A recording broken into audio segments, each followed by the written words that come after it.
தஞ்சை மற்றும் சுற்று வட்டார பகுதிகளில் இடி மின்னலுடன் கனமழை பெய்து வருகிறது. அந்த காட்சிகளை பார்க்கலாம்.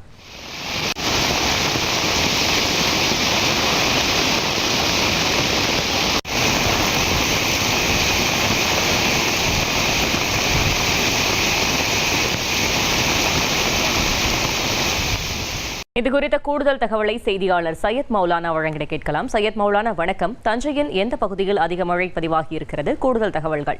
தஞ்சாவூரில் கடந்த சில நாட்களாக வெயிலின் தாக்கம் அதிகமான காரணத்தினால் பொதுமக்கள் மிகுந்த சிரமத்துக்கு உள்ளான சூழ்நிலையில் இன்றைய தினம் மதியத்திற்கு பிறகு கருமேகங்கள் திடீரென சூழ்ந்து தஞ்சை சுற்று வட்டார பகுதிகளான ரெட்டிப்பாளையம், எட்டாம் கரம்பை, அதே போன்று களிமேடு, வடக்கால், மாரியம்மன் கோவில், பள்ளி அகரகாரம், காஞ்சிக்கோட்டை, மாதாக்கோட்டை, புதிய பேருந்து நிலையம், மருத்துவக் கல்லூரி சாலை, விழார் உள்ளிட்ட பல்வேறு பகுதிகளில் கனமழை என்பது தற்போது வரை கொட்டி தீர்த்து வருகிறது. இதன் காரணமாக கனமழையின் காரணமாக வெப்பம் தணிந்து ஒரு குளிர்ச்சியான சூழ்நிலை ஏற்பட்டிருக்கிறது. இதனால் பொதுமக்கள் மிகுந்த மகிழ்ச்சி உண்டாகியிருக்கிறார். ஏனென்று சொன்னால் கடந்த சில நாட்களாக வெயிலின் தாக்கத்தினால் பொதுமக்கள் வெளியே வர முடியாத ஒரு சூழ்நிலையில் தற்போது தஞ்சாவூர் மாவட்டத்தில் பல்வேறு பகுதிகளில் கனமழையால் வெப்பம் தணிந்து குளிர்ச்சியான சூழ்நிலை ஏற்பட்டிருக்கிறது.